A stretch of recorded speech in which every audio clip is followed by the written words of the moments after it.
As I was strolling along the waterfront this evening, I was mistaken for a lady of the night by a group of 3 sailors. They sought to engage me, but could not agree over which one of them would get the pleasure of my company. Fortunately, I was able to play peacemaker. I assured them that if they could provide a soundproof room and a door with a sturdy lock, I would be happy to entertain all 3 of them. Well, this bargain was acceptable to all parties, and they were able to meet at least half my terms. The lock on the door was quite sturdy, and while some of their screams may have escaped the room, the sailors did not.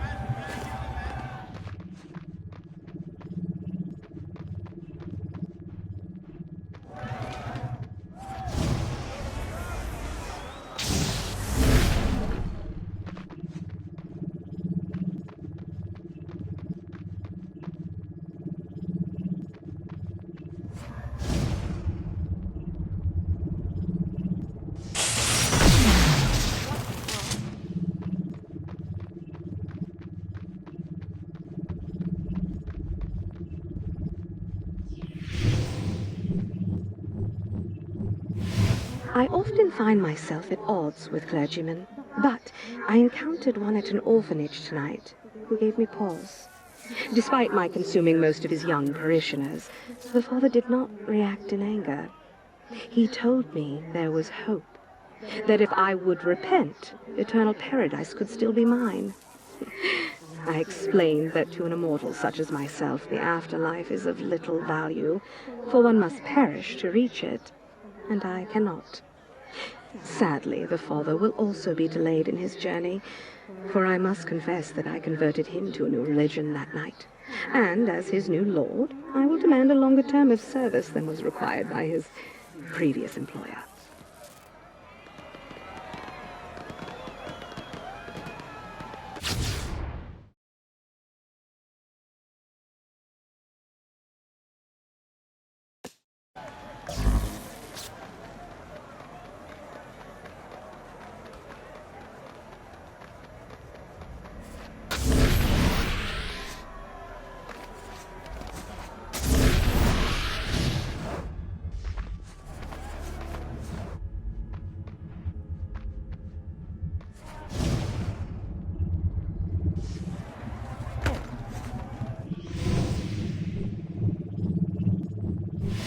I've just returned from a lovely respite at the home of a local governor. He was a man of considerable means, and he offered to deliver 10 victims in trade for each day I allowed him and his family to live. I enjoyed his hospitality for nearly a fortnight before he became unable to keep his end of the bargain, his delivery being short by 3 people. Well, I am not unreasonable. I took his wife and 2 daughters to make up the difference, and allowed him another full day of life to enjoy the fruits of his clever bargaining.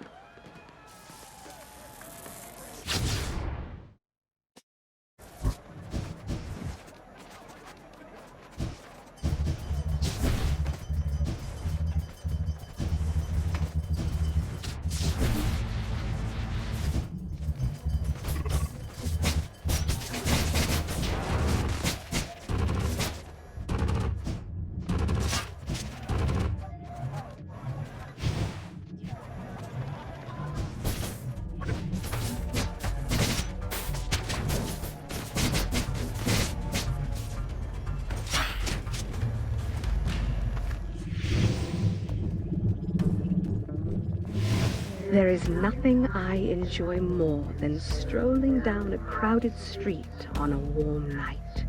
All around me, people rushing and loitering, scheming and loving, bearing their souls and lying through their teeth. I hear the pounding hearts, the coursing veins. I see flushed cheeks and bared necks. The street is my garden, and the fruit is in season. Some ripe and tender, others tough and withered, but all bursting with the red nectar of life that begs to be released. Ah, what joy to exist as a creature of solitary desire and be surrounded by endless supply.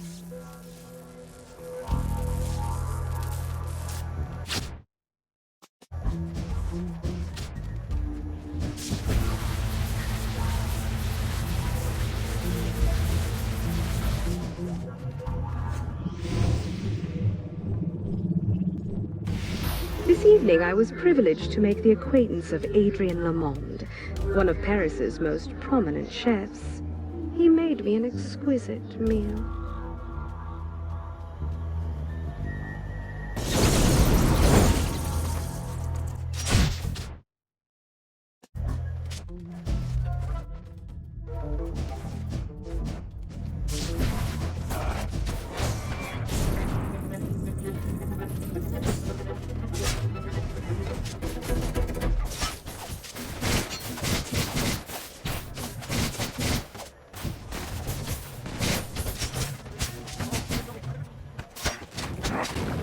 Bloody filth.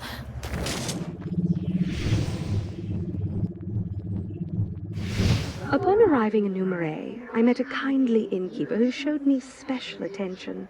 His wife had died 13 years prior in childbirth, and she left him with an inn to manage and twin baby girls to raise. Oh, those girls were his very heart. He would watch them proudly as they walked among the tables serving food and drink. Oh, they were beautiful in appearance and sweet in manner, having blossomed into young women at an early age. Their beauty was striking, but their similarity even more so. Patrons would often stop and stare as they walked past. By any measure of observation, the two girls were completely identical. As I recall, they even tasted the same.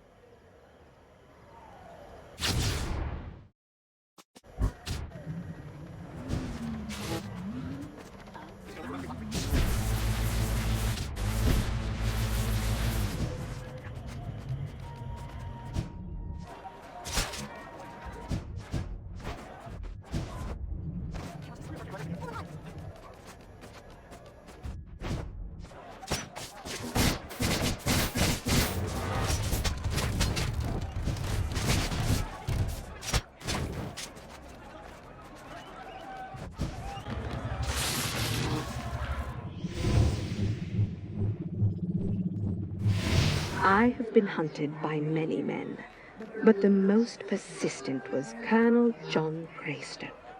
The colonel pursued me for months before his efforts finally bore fruit. He had brought his entire family to face me, over 30 men and boys armed with muskets, stakes, and holy water. I'm afraid their efforts were futile. I converted the youngest of them first, then forced the colonel to watch while his grandchildren tore his sons to pieces. Oh, for the colonel himself, I broke both his arms at the shoulders and left him hanging upside down, secured to an oak tree on the back of his property.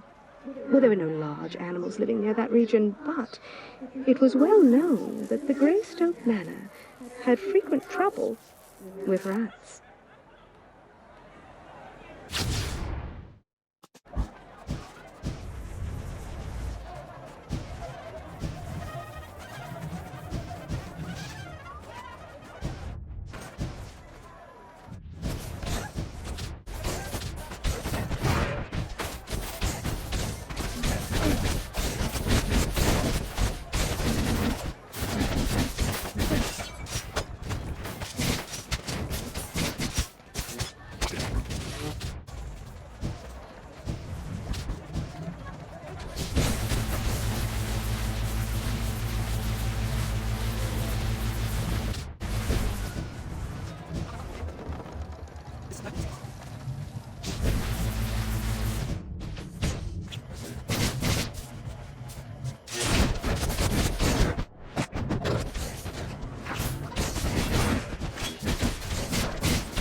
My first attempt to reach the Americas was ineffectual.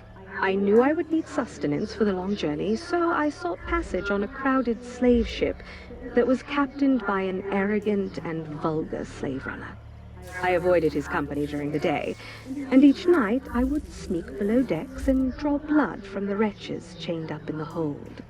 After less than a week at sea, we were forced to return to port because the fool slaver had murdered half his crew for insubordination. I happily parted company as soon as we docked, but not before I'd finished my work among his cargo. We sailed away with his boat, still full of slaves, but he was no longer their master. Local legend says the slaver's body was found floating in the harbor the next morning, so full of holes and emptied of blood that even the sharks had been unable to detect it.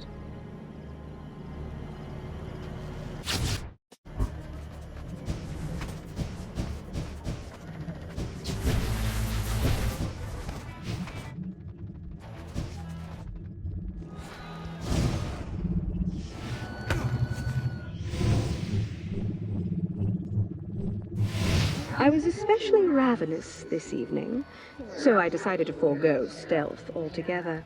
I knocked at the door of the first house I came to, and as soon as they allowed me inside, I ravaged them without hesitation.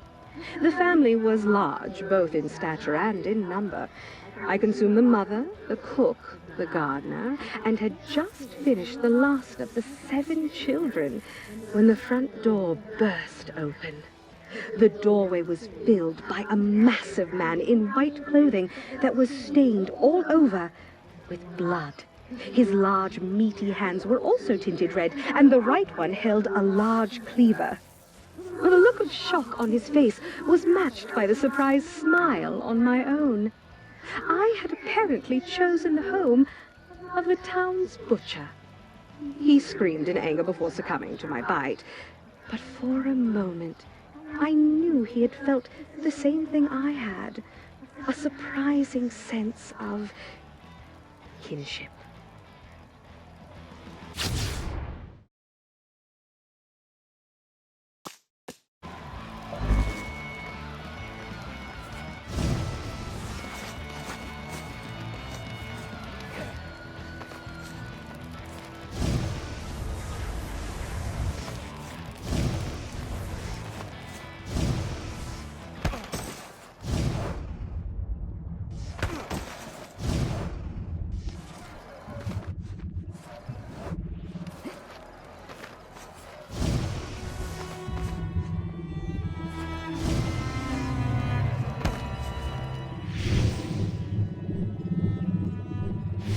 I've been called many things: a monster, a demon, an abomination.